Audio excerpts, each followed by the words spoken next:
the Théâtre de Mort, the theater of death. The audience can satisfy their lust for blood. Here you can buy horror, terror, and all the thrills of macabre entertainment, and go safely home when the final curtain falls. But its evil influence cannot be confined to the stage.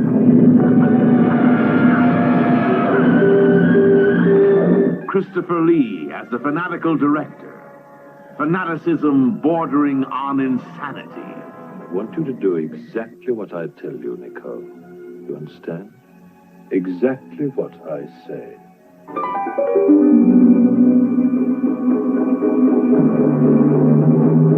Leela Goldoni, the leading lady once a ballerina.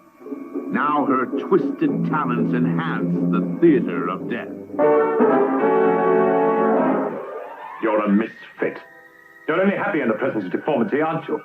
That's why you came to our theater, wasn't it? Julian Glover, the surgeon, caught up in the sinister life of the theater and in love with its star.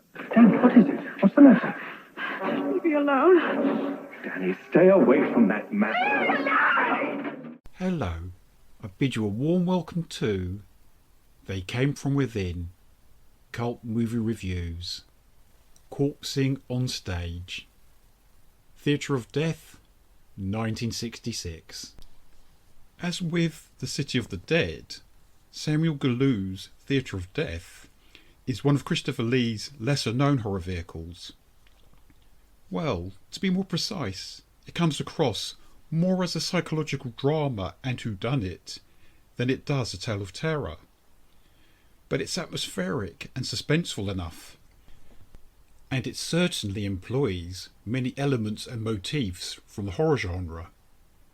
The main thing to savour is Lee's marvellous performance. He portrays Philippe Darvas, a driven director of a theatre company, known in fact as the Theatre of Death. Don't get me wrong, Darvas is a deeply unpleasant character for Lee to play.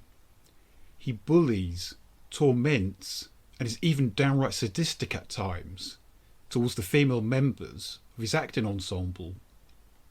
But Lee carries off the role with his customary brilliance. Essentially, the lurid theatre depicted in the movie is a fictional version of Le Théâtre du Grand Guignol, the Theatre of the Great Puppet. Launched by the poet Oscar Métainier in the Pigalle district of Paris in 1897. The theatre's director, Max Moret, loved to put on very violent, very bloody shows for willing audiences. The theatre remained open until 1962. Back to the story. France's capital city is being rocked by a series of murders. At this opening stage, 3 young females have been found with their necks cut open, leaving behind a triangular shape on their corpses, from which all their blood has been removed. Danny Chéreau and Nicole Chapelle, played by Leila Goldoni and Jenny Till respectively, are friends and flatmates who act at Darvas Theatre. Philippe loves to play on Nicole's fragile mental health, and he appears to be taking increasing control of Nicole. He even starts hypnotising the young girl, under the pretence of helping her improve her acting. Nicole's boyfriend, the good-natured police surgeon Charles Marquis, played by Julian Glover, starts visiting her at the theatre. Noticing Darvas's eccentric behaviour, the gruesome nature of the theatre itself, and the fact that some of the prop knives carry a triangular pattern on the hilts of their blades, leads Paul to suspect Philippe of the murders. But are his assumptions correct? And if so, is Darvas acting alone? Born in New York of Italian parentage, Leila Goldoni, real name Lelia Vita Rizzuto, appeared in a couple of praiseworthy art house films. She was in Shadows from 1959. Directed by Nick Cassavetes, it followed the struggles of three black siblings. And she was also in Martin Scorsese's Alice Doesn't Live Here Anymore from 1974, where she played a friend of the titular character. Her other genre appearances include Hammer's Hysteria from 1965, Philip Kaufman's 1978 remake of Invasion of the Body Snatchers, and The Unseen from 1980. Returning to the incomparable Christopher Lee, his Dracula movies with Hammer proved he could convincingly portray a villainous character who remains sexually attractive to women. He does, of course, play such a role here. However, the persona is much closer to the one he vividly portrayed in Mario Bava's Ace, La Frusta e il Corpo, The Whip on the Body, from 1963. In each movie, he gets to exhibit his ability to control, as well as to display his sadomasochistic tendencies.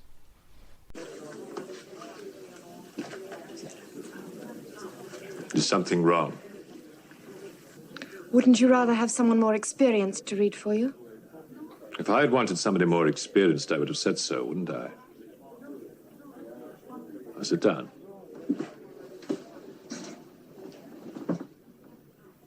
I want you to do exactly what I tell you, Nicole. You understand? Exactly what I say.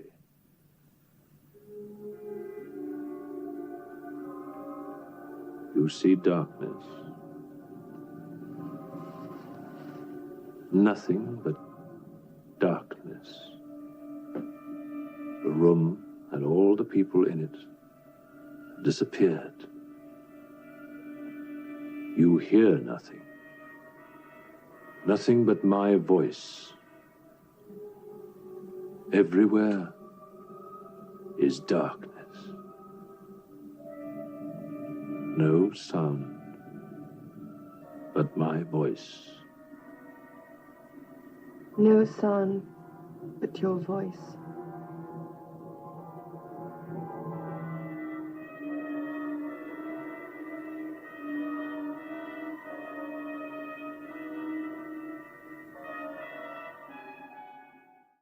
It could also be said that Bava's work had more of an influence on the filmmakers of this picture than, say, Hammer did. The most striking example of this occurs early on in the film. Having been hypnotised by Philippe, Nicole has to act out a scene in which she menacingly approaches a tied-up Danny with a red-hot poker in her hand. This sequence features tilted camera angles, flashes of Christopher Lee's face in dark shadows, which results in a zoom-in close-up, and there's a searing, bright orange-red background as Nicole advances on her helpless victim. This great scene looks as if it had been lifted entirely out of a movie by the Italian maestro. The exact same thing applies to one of the murder scenes, in which the killer, dressed in black hat and clothing, kills a beautiful streetwalker, played by Esther Anderson, in a fog-shrouded alleyway. Starting out as a model and dancer, the Jamaican actress Esther Anderson went on to become a renowned photographer. She photographed such luminary figures as Denzel Washington, Marlon Brando, Catherine Deneuve, and Bob Marley. She also became a quality filmmaker, and her best-known work to date is the acclaimed documentary Bob Marley, The Making of a Legend, from 2011. Oh, and Esther also helped to set up the legendary Island Records label in Jamaica in the early 1960s. It's hard to pinpoint filming dates for Theatre of Death, but it is said that shooting took place around the October of 1965. The movie's official release date is given as the 1st of November 1967. Elstree Studios in Hertfordshire was where the filming took place, and the filmmakers did a reasonable job of making it pass for 1960s Paris, thanks largely to Peter Proud's chic production design. The pleasingly dark and dramatic film score was provided by the talented yet troubled composer Elizabeth Lutyens. The film looks gorgeous due to the work of the celebrated cinematographer Louis Gilbert, excelling with both the Technicolor and Techniscope processes. I have the Momentum 2001 DVD release of Theatre of Death, and it looks absolutely beautiful. The movie was known in the States as Blood Fiend. The Lyric Theatre in Hammersmith was used as the Theatre of Death itself. It's good to have a story from this era which explores the psychological, as opposed to the supernatural, aspects of vampirism, referred to here as hemoptysiac. Michael Smedley Aston produced the film for Panea Productions Limited. Theatre of Death was distributed by London independent producers in the UK and by Hemisphere Films in the US. Theatre of Death has a few neat twists, and if you haven't seen the film before, chances are you won't spot the main one in advance. My name is Stephen Archibald, and thank you very much for listening to my podcast, They Came From Within, Cult Movie Reviews. Jenny Till as Nicole, the young girl possessed by the vicious powers of evil. Somewhere among the imaginations which create the theater of death is a killer for whom the world of let's pretend is not enough. Would it surprise you to know that there are 4 unsolved murders on the police files at the moment, all done in the accepted vampire tradition?